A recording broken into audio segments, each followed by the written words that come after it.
أعوذ بالله من الشيطان الرجيم بسم الله الرحمن الرحيم فلا تعجبك أموالهم ولا أولادهم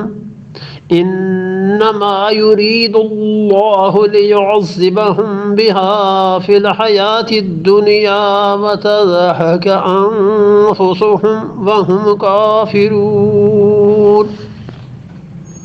فلا تعجبك أموالهم ولا أولادهم، سو تو تعجب نہ کر ان کے مال سے اور ان کی اولاد سے۔ اس سے معلوم ہوتا ہے کہ کافروں کی ظاہری حالت پہ اور فاسقوں پہ خدا کے انعامات دیکھ کر ان کی تمنا کرنا، ان کو اچھا سمجھنا اور ایسی کیفیت کی تمنا کرنا کہ جیسی کافروں کے پاس چیزیں ہیں ویسی مجھے بھی مل جائیں، منع ہے۔ اللہ نے فرمایا فلا تعجبک اموالہم ولا اولادہم، تمہیں دھوکے میں نہ ڈالیں ان کے اموال اور ان کی اولادیں۔ انما، یہ تو اس وجہ سے ہیں کہ یرید اللہ یہ چاہتا ہے لیعذبہم، کہ ان کو عذاب کرے، عذاب دے، بہا ان چیزوں سے، فی الحیات الدنیا، دنیا کی زندگی میں خدا انہیں عذاب دے ان چیزوں کے ذریعے۔ اللہ انہیں مال بھی دیتا ہے، اولاد بھی دیتا ہے، پھر ان کا مال، ان کی اولاد ان کے لیے عذاب کا باعث بن جاتے ہیں۔ اولاد سے تکلیفیں اٹھاتے ہیں دنیا میں، مال کی وجہ سے مصیبت میں پڑ جاتے ہیں، اس مال میں تنگی ہو جاتی ہے، کمی ہو جاتی ہے، کبھی اضافہ ہو جاتا ہے، ایسی ایسی حرکتیں کرنے لگتے ہیں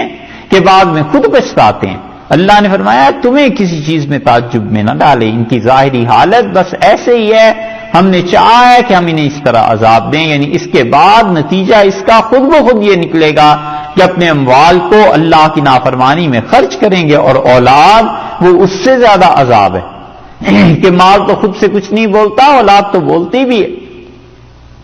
کتنے قصے، ذرا بچے بڑے ہوئے گھر سے بھاگ گئے، نکل گئے، ذرا ماں باپ نے کچھ ڈانٹا، کچھ کہا، ہر ایک بچے کو پولیس کا نمبر یاد ہے، کال کیا اور والدین کے خلاف۔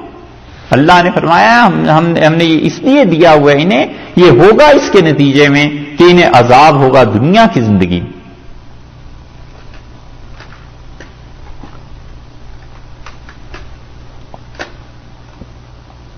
تو ایک عذاب اس دنیا کی زندگی کا، اس کے بعد فرمایا وَتَزْهَقَ أَنفُسُهُمْ،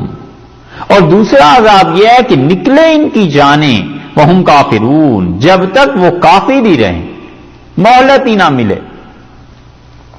یہ کبھی کبھی جو کھنچ پڑ جاتی ہے نا، اس سورہ توبہ کے آخر پہ اللہ نے ذکر کیا ہے کہ ہم لوگوں کو کبھی کبھی کیوں تکلیف میں ڈال دیتے ہیں، وہاں بات اصل میں آئے گی۔ اللہ تعالیٰ جب ڈھیل دے دیتا ہے کسی کو، یہ ہے اس کی علامت کہ تزہق انفسہم وہم کافرون،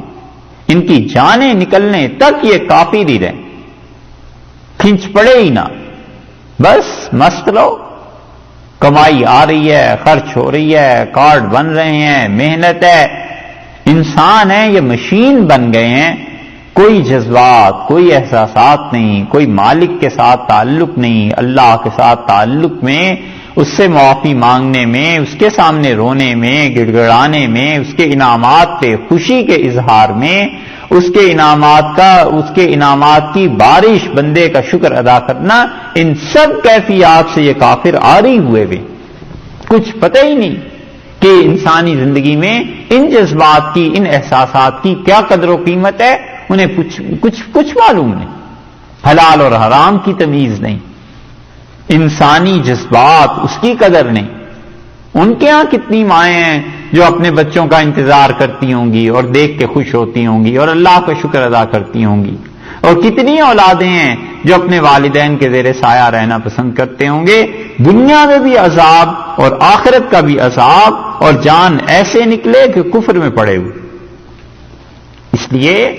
آدمی اللہ سے دعا مانگتا رہے کہ خدایا چیزوں کو ان کی اصل حالت میں دکھا، اصل حالت چیزوں کی سامنے ہونا، پھر دھوکہ نہیں ہوتا، اللہ سے خاص اہتمام سے مانگتے رہنا چاہیے کہ خدا بندہ نیکی کو نیکی کی صورت میں دکھا اور برائی کو برائی کی صورت میں دکھا دے، وگرنہ آدمی برائی کو نیکی سمجھ کے کرتا رہتا ہے، یہ اولاد اور مال بڑھتا جاتا ہے، خدا ڈھیل دے رہا ہے اور اس ڈھیل کو وہ اپنے لیے برکت اور رحمت سمجھتا رہتا ہے۔ پتہ اس وقت چلتا ہے جب ترحق انفسہم وہم کافرون، اللہ نے فرمایا ہے یہ ڈھیل رہتی، نکلے ان کی جان جب تک وہ کافر ہی رہے، یہ ایسی ڈھیل مل جاتی۔ اسی لیے حضرت علی رضی اللہ عنہ فرماتے تھے من وسع علیہ دنیا ہو، جس آدمی پر دنیا وسیع ہو جائے، ولم یعلم انہ قد مقر بہ، اور وہ اتنا نہ سمجھے کہ یہ بھی ایک آزمائش میری ہو رہی ہے، فہو مخدوع عن عقلہ، تو اس کی عقل نے بڑا دھوکہ کھا لیا، دھوکے میں پڑ گئی اس کی عقل کہ اسے اتنی عقل اتنی سمجھ نہیں آئی کہ جو مجھے ڈھیل ملی ہوئی ہے اور میں مسلسل خدا کی نافرمانی کرتا جا رہا ہوں اور اس کی مہربانیاں اس کی عنایات کم نہیں ہو رہی، تو کہیں ایسے تو نہیں ہے کہ ارادہ یہ ہو گیا ہو کہ اسے سب کچھ دے دو اور ایک دم سے اسے پکڑ لو، یہ چیز ہے۔ تو چاہے اول تو آدمی ایسا کون سا ہوگا جسے اپنے گناہ نہ نظر آتے ہوں، لیکن فرض کر لو کبھی کسی کے ذہن میں آئے بھی کہ میں نے کون سے گناہ کیے ہیں، تو بھی اللہ سے معافی مانگتا رہے۔ اسی لیے رسول اللہ صلی اللہ علیہ وسلم نے بتایا کہ صبح شام یہ کہتے رہو، صبح شام یہ پڑھتے رہو کہ اللہ میں تیری پناہ مانگتا ہوں اس کفر سے جو میں نے جان بوجھ کے کر دیا، اور اللہ اس کفر سے بھی جو میرے علم میں نہیں ہے اور میری زبان نے اسے کہیں ادا کر دیا۔